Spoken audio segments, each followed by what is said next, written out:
Welcome to Jack Talk. I'm Kristen Wongi. We're going to put on an awesome show for you today. SFA English professor Dr. Ken Teed will join me to discuss his upcoming play. Then I'll be joined by Lufkin Zoo coordinator Whitney Lowry and end with a look at a haunted house and its charity.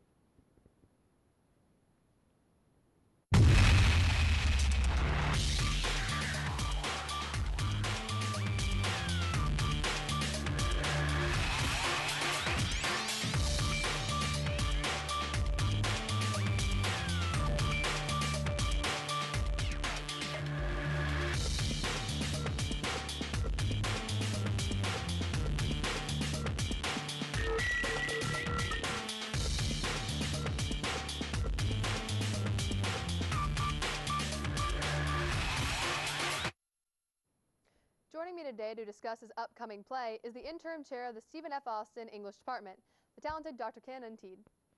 All right, so I just want to go ahead and start things off with giving the audience an overview and summary of the play.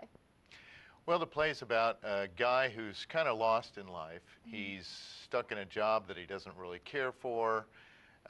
He's divorced. His kids have kind of drifted away, and he doesn't have a very successful love life. He's trying to date a girl who's not very interested in him. And just by chance, he runs into an older man in the grocery store who says a very unusual statement that we need a good depression. And that conversation gets them interacting. And after they leave, the guy finds the older man who's a World War II veteran, and they begin a relationship. And eventually the guy takes his kids to meet him, and then the guy happens to meet a nurse who works at the assisted living center, and things start to look up for him eventually. Awesome. And so you had an interview with Emily Brown on October 21st, and a couple of points on that I just want to go ahead and elaborate on. The first one being Walter is a World War II vet, which you mentioned. And so you said that some of the inspiration of Walter and all of that came from a conversation that you actually had with a vet, or a veteran. Can you tell us more about that experience, like the real experience that happened with you? Sure. The very first scene of the show is exactly what happened to me. I was standing in the soup aisle at Walmart, and a guy just blurted out, "We need a good depression." And I turned and talked to him, and we ended up having a conversation for about 10 minutes.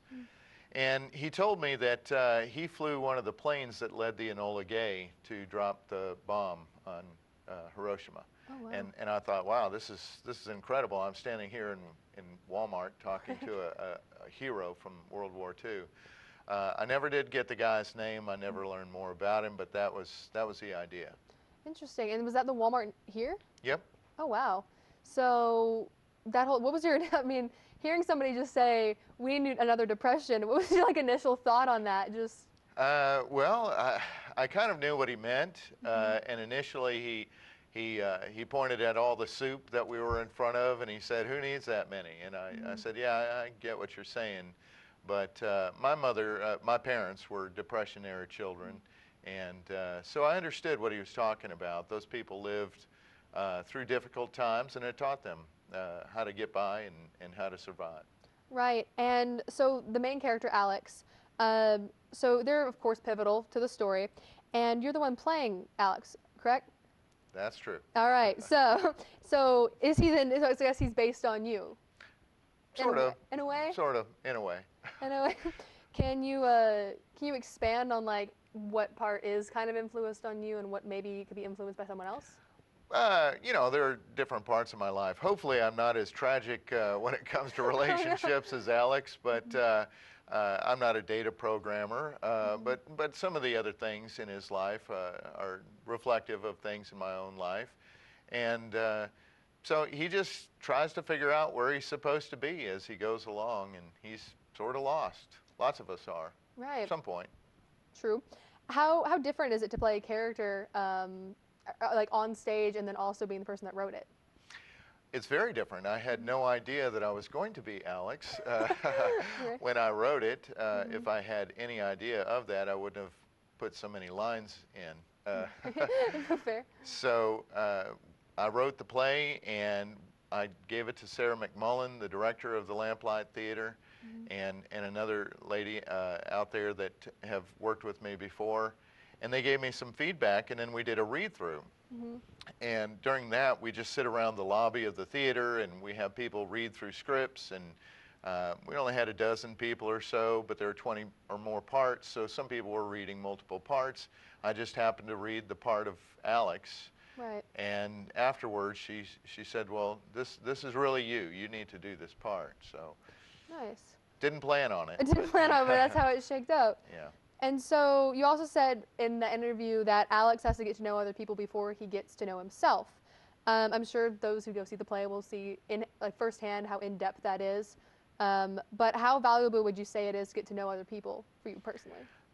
I love doing it. Mm-hmm. I like when people come up to me. That's one thing that's definitely not the same with Alex and Right. me. I like it when people come up to me in the store, total strangers, and talk to me. And it Right. happens all the time. And friends and family members don't believe it. And sometimes when it happens, they say, wow, you're really a stranger magnet. People just come up and talk to you, and they do. And I like to do that. And so a lot of the conversations are based on real conversations that I've had with people, family members, strangers that I've met in the store. Mm-hmm. I mean, hey, if it inspired an entire play, that's awesome. And as we just saw, we were showing on the monitor, and for those at home, just the lamplight theater and some of the props that they're working on. How many of those props did you get a hand working on or planning?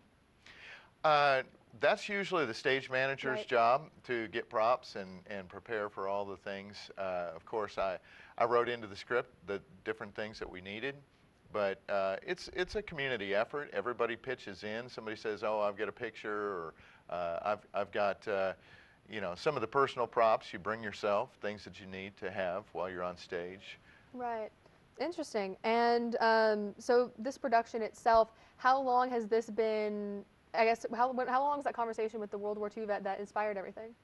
Oh, I had that conversation with him probably about 5 years ago. Oh wow. Yeah. 4 or 5 years ago, and I remember as soon as it happened, I got home and I just couldn't stop thinking about the guy. It was so unusual, but it was just buried in the back of my head for a while until I decided to write the story. And some parts and some characters of the play are just totally fictional. They're completely made up.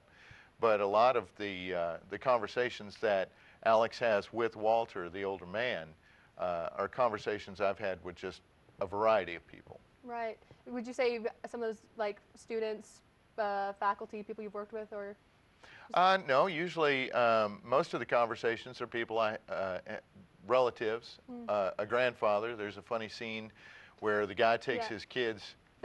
Yeah, I love that story, and I'm excited that, you know what, we're going to leave that as a spoiler for those at home to see when they Okay. go see it. You know Okay. what? And I want to thank you for joining us. It's after we come back from this break, we'll have a special look at the Zooboo Festival and be joined by Lufkin Zoo Coordinator Whitney Lowry.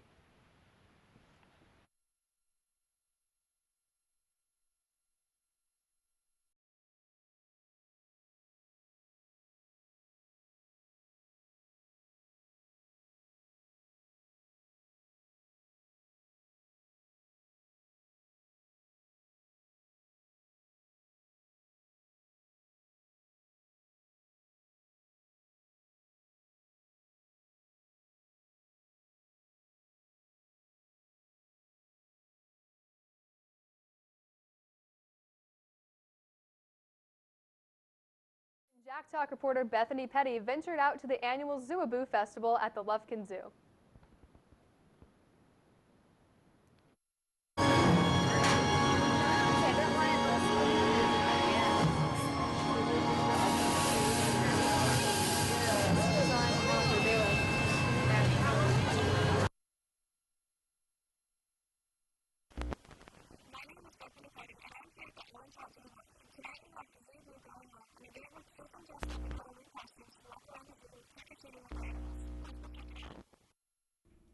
Families of all ages lined up throughout the zoo to trick or treat with the animals.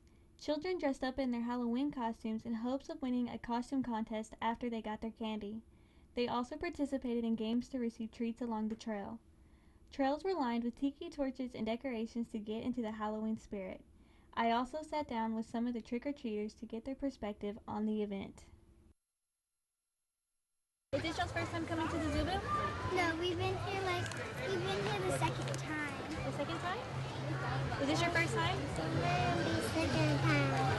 What's your favorite thing about the zoo?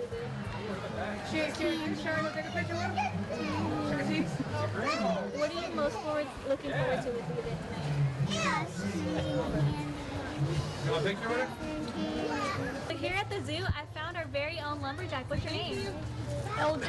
Are you a future lumberjack? Maybe. I hope so. So what are you doing here tonight at the zoo? Helping out with candy and supporting chilies. Chilies? Just What's your favorite part of the zoo?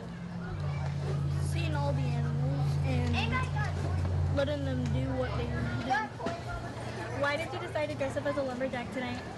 Because my father works at SFA Dining Hall. The costume contest was separated by age, with this little monster winning funniest costume in the 0 to 4 age group. For Jack Talk, I'm Bethany Petty. Here to discuss more happenings at the Lufkin Zoo is Zoo Coordinator Whitney Lowry.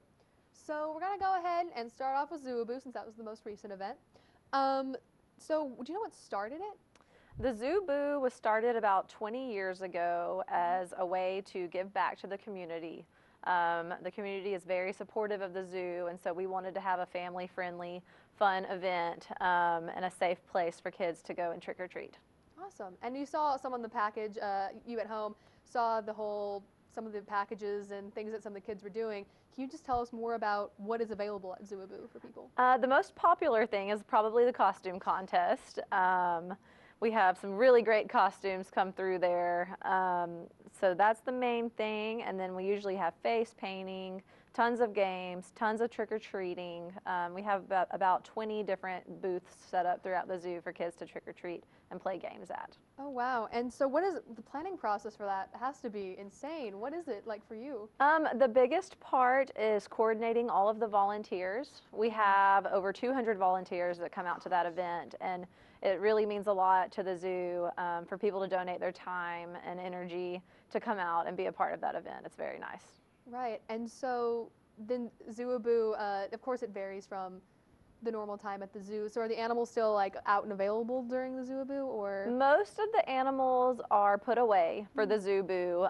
Mainly the guests are experiencing our decorations that we put out throughout the zoo. The hippos have been out before, but usually you're not going to the Zoo-Boo to necessarily see the animals. That's fair. That's fair. And then how long does it take to set everything up then? We spend probably 2 or 3 days setting up. We put the decorations up at the beginning of the month, and then just the final touches with the tables and booths and things like that. We spend about 3 days setting up. Awesome. And I do believe with the hippos, I believe we actually have footage of them. Oh, great. Yeah. So hopefully Jazzy and Nikili. Oh, that's They their love names? to party. Oh, good. There they are. Yeah. Look at that. Awesome. Yeah. I know our anchors had a fun time getting footage of them. Oh, yes. They love to eat pumpkins, too. Oh, really? That's another fun Halloween thing that we do at the zoo. The animals get pumpkins for enrichment. Oh, that's awesome. So is there a favorite memory you have from Zoo-a-Boo then? One of my favorite memories from the Zoo-Boo probably would be when my own daughter was in the costume contest. Aw. And she was dressed up like a monkey and had like a little stuffed banana, and she was so scared she just sprinted through the whole costume contest line and didn't even stop for the judges. You know, speaking of a monkey costume, I saw on your Facebook someone was dressed up as a gorilla. Oh yes, that was Leonard Peterson, one of our board members for the Friends of the Zoo. We're actually raising money for gorillas at the zoo right now, and so he did that. He wears that gorilla suit every chance that he gets. Is it just him then? Is that just like his thing? That's his thing now. I wore the gorilla suit once, but it was a little too big on me, and he's really tall, and so the gorilla suit fits him better. That makes sense. And then speaking of the costumes, so how did the costume contest go this year for the zoo? Oh, it went great. I was not able to watch the whole thing, but I saw some pictures, and the kids and their parents really get creative and spend a lot of time on their costumes for the costume contest. That's incredible. And so you don't know who won? It was just, We have like 8 winners each wow. night. We have 2 different age groups and then 4 winners per age group. So there are always lots of winners, and they get a prize basket that comes from our gift shop at the zoo. Nice. So this zoo, like focusing on the zoo itself, what would you say sets this zoo apart from others? Well, this zoo, for me personally, has a very special place in my heart. I grew up in Lufkin, going to the Ellen Trout Zoo. From the day that I said what I wanted to be when I grew up, I always said I wanted to work at a zoo, and so I feel very fortunate that that's what I'm doing right now. Oh, definitely. I understand that. It's a great job. Yeah, of course. And then when it comes to, you mentioned the raising money for gorillas and all of that. Is that the main conservation effort that you guys have right now, or are there other ones going on? We've got a lot of different conservation efforts going on. One of our other main ones is the Louisiana pine snakes. We are a really big proponent of them. And the gorillas, that's our next exhibit that we're trying to get. Wow. But we definitely participate in a lot of different conservation efforts. That's awesome, and I'm sure everybody appreciates that from the community as well. So is there anything new coming to the zoo that maybe you can tell us about, hint at? The next big ones are, like we said, the gorillas. We always have babies being born. I'm not quite sure what's coming up next, but there's always something going on at the zoo. Right, I heard there's a baby sloth or something. No. We have baby sloths every now and then. Every now and then. We've had the baby clouded leopards recently. There's always somebody being born. Someone being born. All right, and then, okay, sort of a fun question, but for you personally, what's your favorite animal at the zoo? Oh, hands down, my favorite animals are the otters. The otters? Yes, I love to just watch them swim and flip all over the water and do their tricks. Oh, that's so cute. I think that's my sister's favorite as well. They're just so cute. They really They've are. always been my favorite. Oh, yeah. So I want to thank you so much for your time and for being here. And so after this break, we're going to have an exclusive look at the work that goes into making of a haunted house. So stay tuned, folks.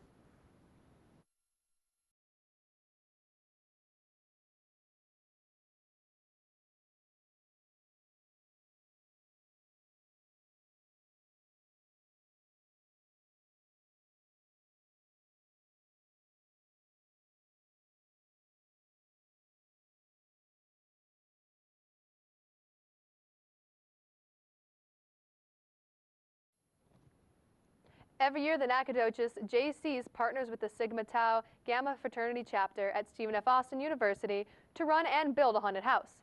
They were kind enough to let JackTalk film how a haunted house is built and run.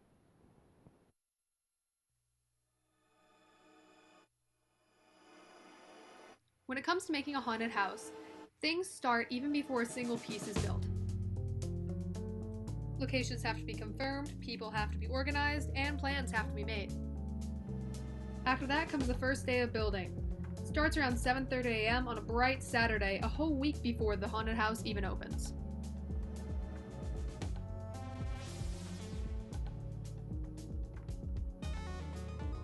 Thankfully for the JCs, they happen to have some extra help. It's a lot of work. Luckily, we are able to team up with the SIGTAWs from SFA, and their labor really helps out in getting this built and helping us run smoothly. These guys get started by moving walls stored in a chicken coop onto a truck that's driven to that year's location.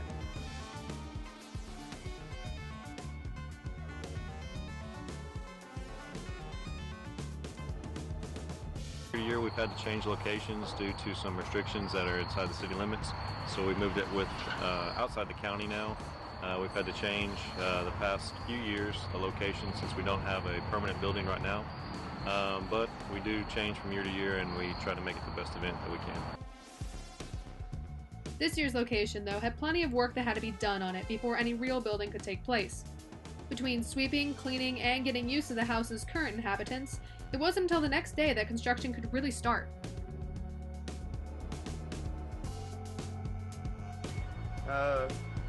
Digging up dirt into like piles to make it look like great bodies.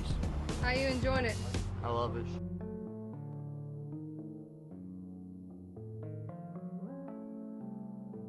JC's Haunted House has been a long-time tradition, but different folks take up the mantle of running it. Last year was Joseph Garden's turn, and this year it's Charlie Yancey's. It's all volunteer. You volunteer to co-chair. You co-chair 1 year, the next following year you'll chair. My co-chair is Miguel Uribe. When it comes to the fraternity, their partnership with the Haunted House began ages ago. Bryce Matthews of the fraternity tells us the benefits of this partnership. This will be my 5th year doing it. It's a lot of work, but it is awesome. Also a lot of fun too. And support the Sig Talk. It's a fun time. It's just being around everybody, getting it set up and actually built. It's probably the best part.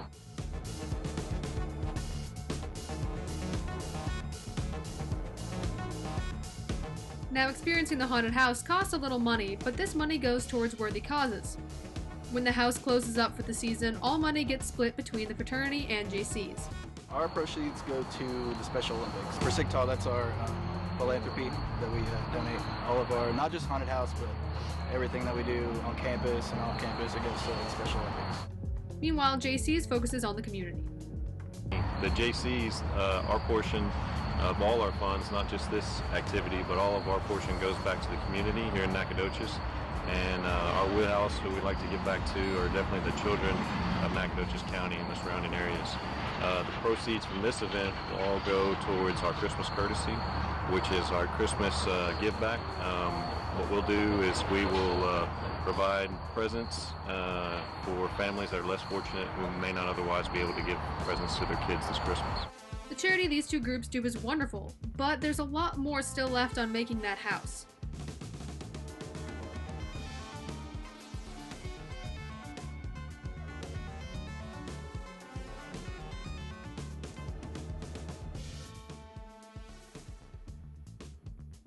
After debris is cleared away and the walls are put in place, more can be done to give the house that spooky atmosphere.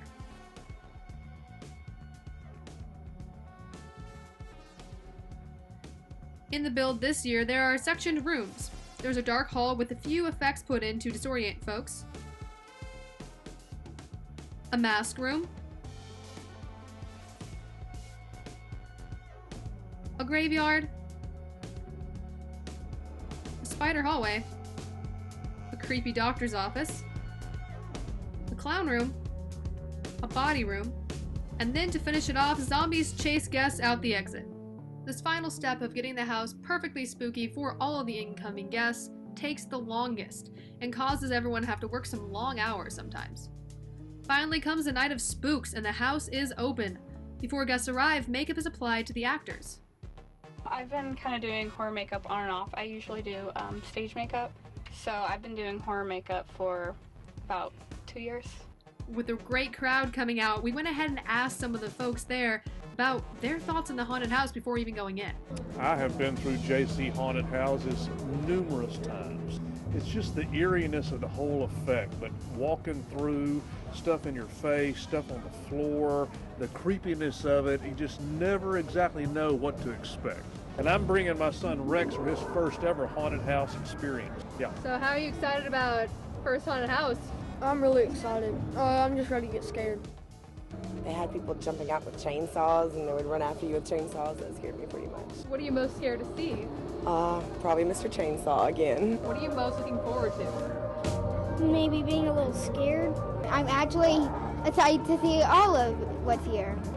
Getting scared. Clowns. Is there anything you're really scared about seeing? Clowns. I just hope there's no clowns or any Michael Myers figures or anything like that.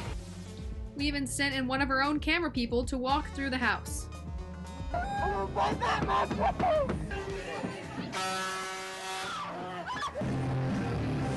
Everyone. I regret this.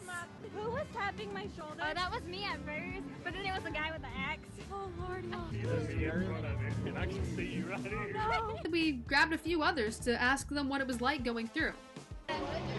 When we went through the kind of circus part, and then the clowns just followed you. What do you think scared you the most? The truck horn. Yeah, and getting lost because we're old, we can't see, so we were. Strokes, you can't see, you get disoriented. They had to help us after they scared us for like a minute. Like, you got to go this way. Go on. Great. It was really scary, and there's this chainsaw person behind you. Lots of screams. Really? Yeah. Is that what scared you the most, or was there something else? I'd probably say those bodies everywhere. It was scary. My friends almost broke my wrist holding on. She lost her ring. This has been JC's Haunted House. Now back to the studio.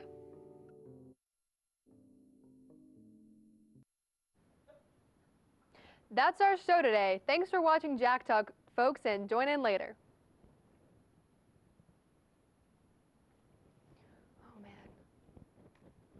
Good show, good time.